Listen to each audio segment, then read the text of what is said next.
Oh, yeah.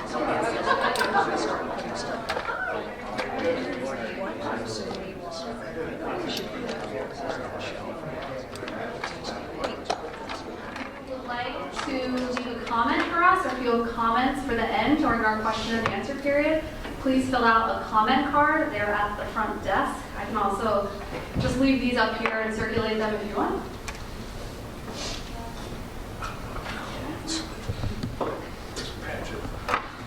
Okay, tonight on our agenda, we're going to discuss our project area discount program, the advanced utility relocation update and look ahead, our tree removal replacement and landscape overview, an updater on the design builder, an animation video. It's about 5.5 minutes long. It shows you what pile installation and street decking looks like. That'll be the next phase of construction after the utilities are finished. It's the first major construction for the summer. So that'll be good to see. And then we'll do a breakout session for Q&A. We'll move the East segment, West segment, and some landscape groups so we can focus. Very sensitive. Here is our look at our 3 sections. Section 1 is now under construction. That's why it's in green. Section 2 is moving along. It's in yellow. We did get approval from the FTA to start our new starts engineering phase. That means Metro is allowed to start the design and engineering plans that will eventually be offered for the phase 2 contract. So that is underway. Project Area Discounts is a program for local businesses along the alignment. They're given an opportunity to have their own web page on the metro.net website. You offer some sort of incentive for people to come to your business. It could be a 10% off. It could be a free soda with a meal. And we advertise that. There's a full list up here on our website. We have over 30 businesses participating. And if you're interested, you can contact us to get involved. At the end of this year, we'll be rolling this Project Area Discounts program into a bigger marketing campaign that is called Eat, Shop, Play. Eat, Shop, Play will have an interactive website, sort of like Yelp, that allows you to navigate where you are and what local businesses are around you, what discounts they offer. There will be a pledge that we'll ask people to take to eat, shop, and play locally here along the Purple Line. There will be prizes that you can participate in. If you have a receipt from a participating business, you can submit it. And once a quarter, you can win $100. So it's incentives to get people to eat, shop, play locally. There'll be a marketing campaign. There'll be marketing materials available for businesses. And it'll be, we think, a great addition to our business mitigation program. So look for that the end of this year. Now we're going to get into our advanced utility relocation project update and look ahead. This is all the work that's going on right now is all still this AUR, advanced utility relocation work. It's kind of hard to see the schedule, but it will be available on our website. You can look at exactly all the phases of construction, from piling to decking, station design, tunneling. If you look in the middle, that shaded area, that's when we're underground. So we do go underground for a lot of that work. We won't be using the street at that time. So if you track up to that purple grayish area, you'll be able to see how long we'll be on the street in your area. Our project is broken up into 2 segments. The west segment incorporates Wilshire La Cienega Station and the Wilshire Fairfax Station, and that is led by Mindy Lake, who you'll hear from later. And the east segment is the Wilshire La Brea Station, the Wilshire Western Tie-In, and also the Crenshaw Staging Yard. And that is led by Michael Cortez, who will provide you his update now.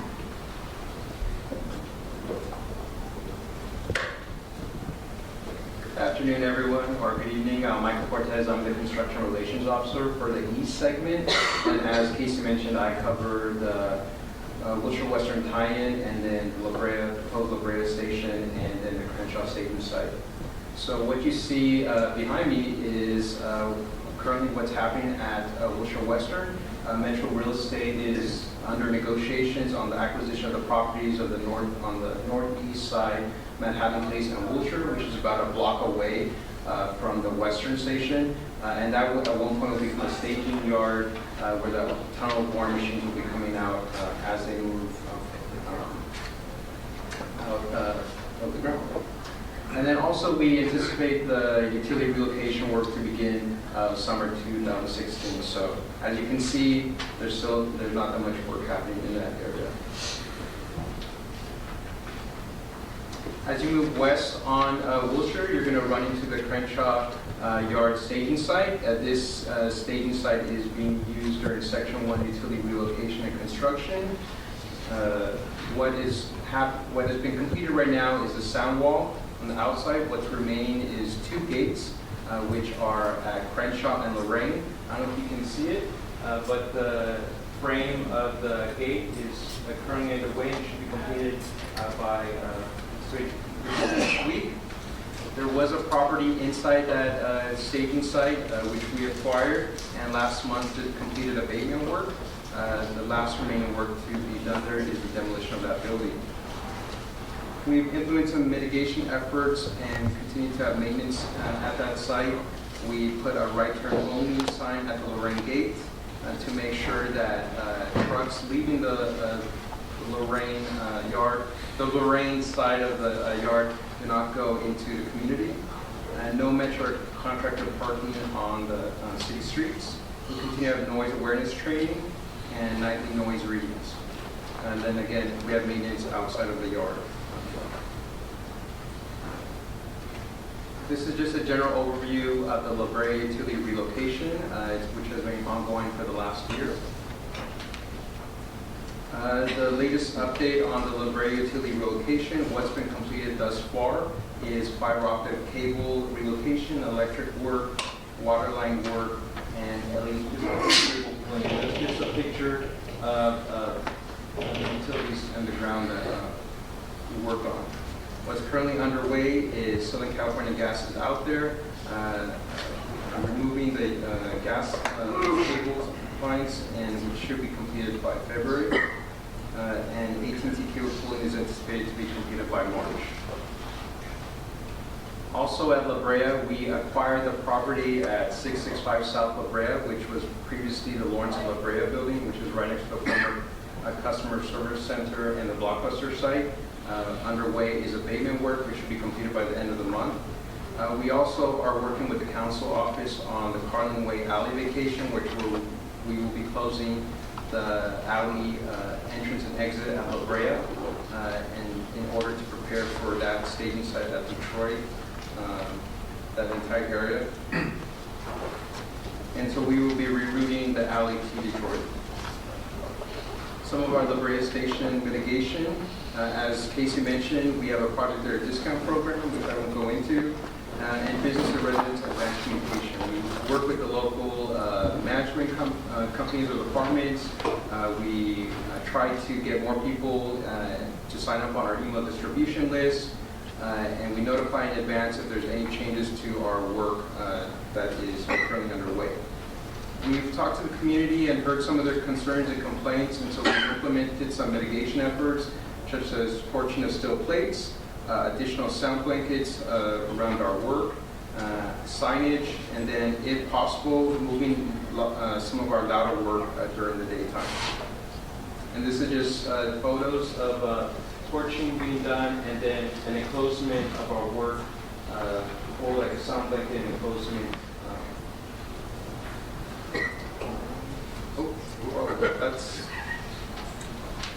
And that takes us to me.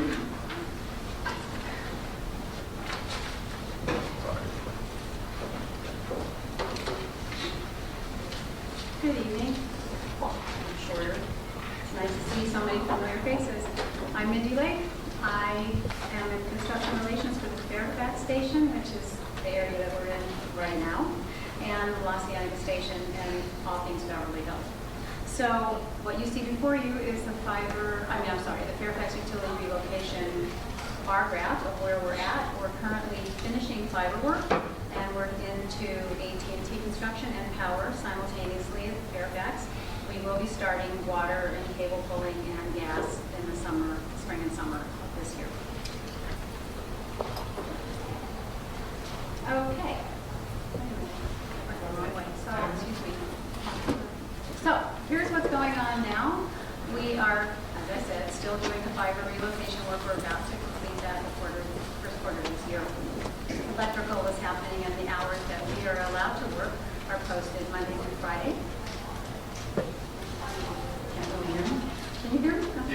closer.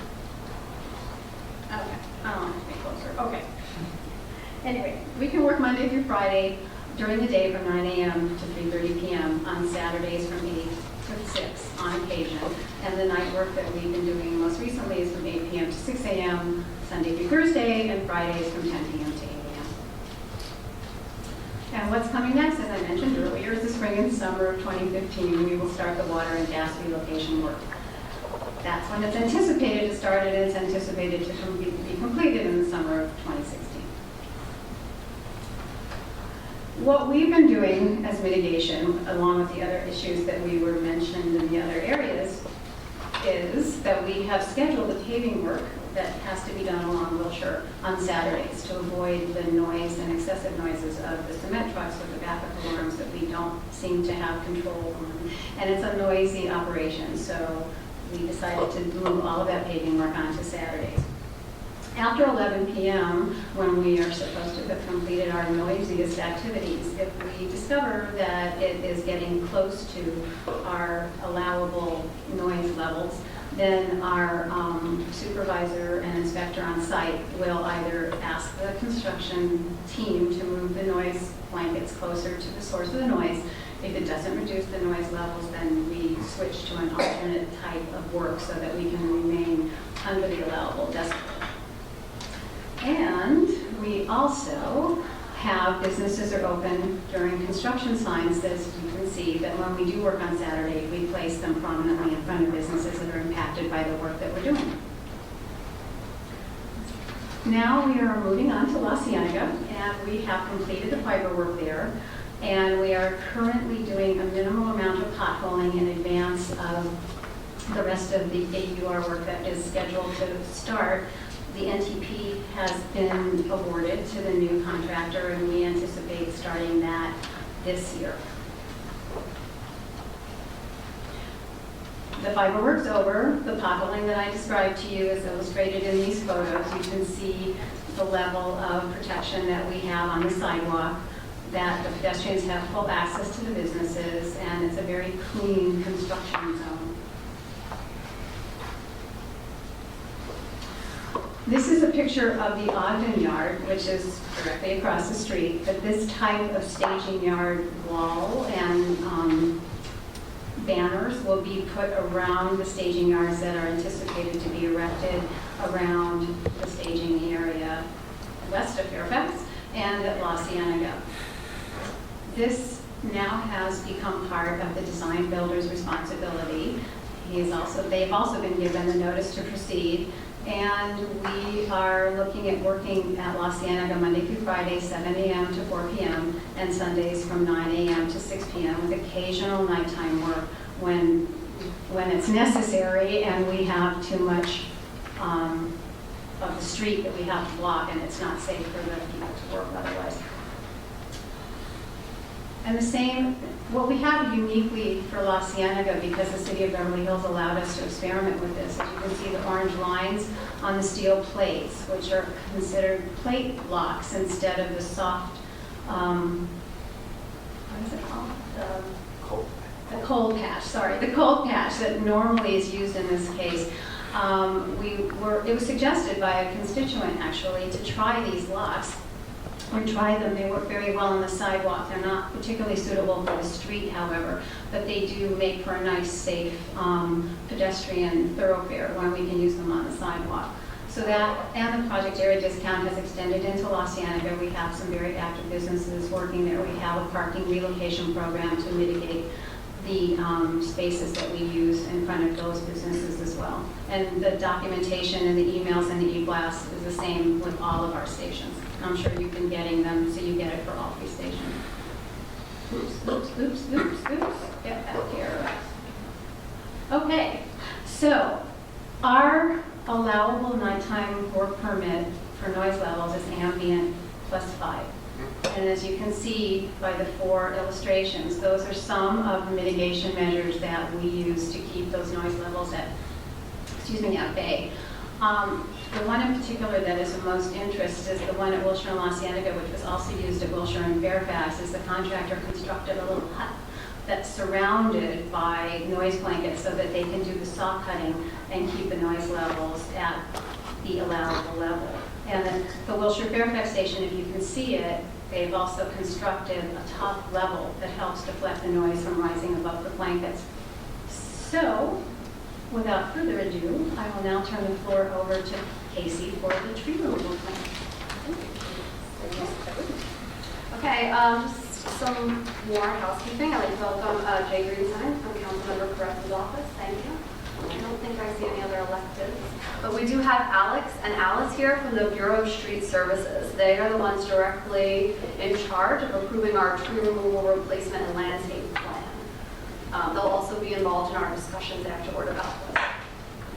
So this is, my goodness.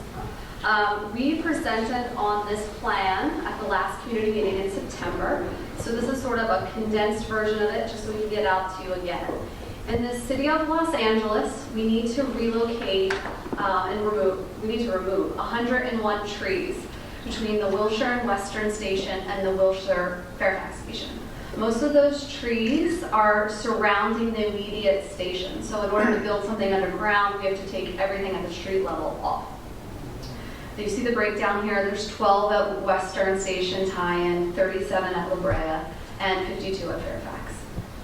The relocating of these trees is very difficult due to the condition of the tree, the cost, the timing of the season of removal, and the size of the tree. Metro did reach out to over 30 organizations, people like Tree People, the Santa Monica Mountains, local nurseries, Griffith Park, if they would be willing to take any of our trees that were able to be relocated. And we did not have a very good result. No one is really looking for any trees. If you know someone that would like donated trees, we do have some that currently don't have a home, so please get in touch with us and we'd be happy to coordinate that with you. Adopt a tree. Adopt a tree, exactly. There are 6 trees that are being relocated to the Crenshaw staging yard. So Metro owns that property, and so we'll be able to relocate trees to outside of that area to make that look better. All right, the process in the city of Los Angeles is that Metro submits an application to the Urban Forestry Division, and it lists all the trees that need to be removed on a map, and it tells you the size, the condition, the health of every single tree. It recommends which ones can be removed, which ones need to be replanted. We submit that to Urban Forestry. When they believe that it is a finished product, they then post a notice on each tree that is going to be removed. So it's a 30-day sort of community outreach event. You have 30 days. There's a phone number on the tree. You can call in with your opinions or your comments. There's also a notification online. I've listed that BSS permits page. So in case you don't want to go out into the street and look at the trees, you can sort of get an overview from the safety of your home. Once those 30 days have expired, the Urban Forestry Division will take the report and any comments that came in from the comment period to the Board of Public Works. It's an open public meeting. You can attend and you can speak on behalf of your trees. After that point, the Board of Public Works would issue a permit for removal. Metro has agreed that the trees will only be removed incrementally. So as you saw from our advanced utility relocation schedule, we're going to be finished with utilities at the La Brea station in the first quarter of 2015. So towards the end of that work, that's when we can start removing trees at La Brea. Now we won't be finished with the utility relocations at Fairfax until the summer of 2016. So we won't start removing trees there until the summer of 16. At Western, it's about 2017. And same thing with La Cienega and the city of Beverly Hills. They have a completely different process. It's more of a one-on-one with their urban forester. But again, we won't need to start removing trees at La Cienega until about 2017. So the landscape plan in a nutshell, we will be replacing all 101 trees on a 2-to-1 ratio. So we will be offering back to the community 202 trees. The design builder is responsible for the landscape plan. So while we have the tree removal plan, the actual look of the landscape plan will start to be developed now that the design builder is on board. The design builder is required to use the existing palette that is out there now, so we're not going to be reinventing the wheel. And they have to abide by city requirements. So what is out there currently might have changed in code from what is allowed now. They'll be working with the city very closely to determine what that looks like. The Miracle Mile Civic Coalition, who were the ones who first put in those landscape medians in a lot of the areas, they've been involved in these discussions. They will be moving forward. There will also be public workshops held with the community so that you can provide your input. The City of Los Angeles has agreed to a larger box size. Usually it's 24 inches is their standard. They've agreed to allow us to put in bigger trees so you can have more mature trees right away. And also 20 to 25 foot palms, and that's the brown part of the palm. We're also installing new irrigation, new water controllers, and lighting for the affected areas. The project has also agreed to furnish 2 Miracle Mile signs at either end of Miracle Mile, and we will install protective bollards in front of them because we hear they've been run over regularly. So we're going to try to prevent that moving forward. This is an example of what the landscape exhibits will look like that you can be reviewing and that you'll be able to see. It's much better than just a black and white engineering design plan. It actually shows what the trees are and then it sort of references them above. So when we come to the community to discuss landscape with you, we'll be presenting these types of materials. And now, design build update. In July, Metro's board awarded the design build contract to Cienega, Trailer Brothers, and JF Shea. They're going by STS. The notice to proceed was given on Monday, this past Monday, January 12th. So we just had our first meeting with the contractor this week. They're going to be spending the next 6 to 9 months designing all of the plans. So they're really in design mode. There won't be that much construction right away. But they will be doing some preliminary potholing starting in February. That will sort of blend into our advanced utility relocation work. So they'll go out at 9 o'clock in the day, do their work till 3:30, pull off. Or work at night, 8 p.m., do their work, be off the street by 6 a.m. So that won't look that much different than the work that's going on right now. The contractor is not here tonight, but they will be here at our March 19th meeting. That's our next community meeting. And they'll be here to say their hello and welcome themselves to the community. Their first steps for major construction will start in April. So in April, they're going to take possession of the Detroit parking lot. That is the parking lot behind the Metro Customer Service Center on the northwest corner of La Brea and Wilshire. That parking lot was a pay lot run by the City of Los Angeles up until January of 2014. So for the past year, Metro has had ownership of the lot, but we've left it open so the community can use it. In our contract, we have said that we would give that to the design builder. So they will be taking possession of that April 1st. We have started flyering cars. There will be banners posted at the lot, signage inside, and everyone will know before that day comes.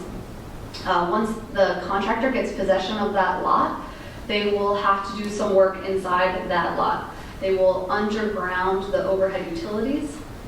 They're reconstructing the alley, Carling Way, just west of La Brea, between La Brea and Detroit, currently comes down and exits onto La Brea. That is going to be switched, and that alley will now exit onto Detroit. So they will be redesigning that alley to go out to Detroit. They will demolish the former Metro Customer Service Center, the former Blockbuster, and the former Lawrence of La Brea buildings. Those are all currently in Metro's possession. And then they will begin to construct the 20-foot sound walls that will go around that entire property. They believe their first official act of subway construction will be pile drilling, which we'll watch in the video shortly. And they're expecting that to happen at the end of this year. So first major construction starting the end of this year. Now we're going to play you, like I said, it's a 5.5-minute animation video of what street decking looks like, street decking and pile installation. So this is the first thing that'll happen at Wilshire and La Brea, scheduled to start end of this year.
Okay, so that's as easy as it is. Compile journal.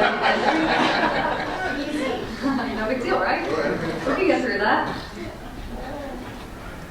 Okay, so that's really it for our presentation. Our next community meeting will be on Thursday, March 19th, most likely at the western end of the segment. We're going to be rotating all of our community meetings. The third, Eastern. Community meetings are held on the third Thursday of every other month.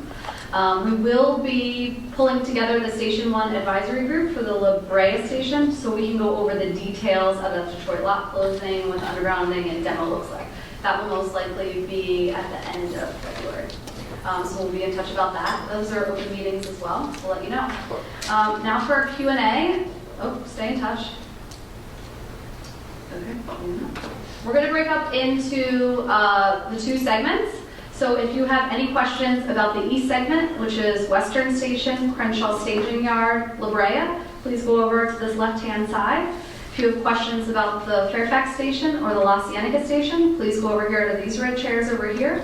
And then if you have questions about the landscape plan or the design builder, By hand. You know, that's the minimum. Maximum is soft, whatever that.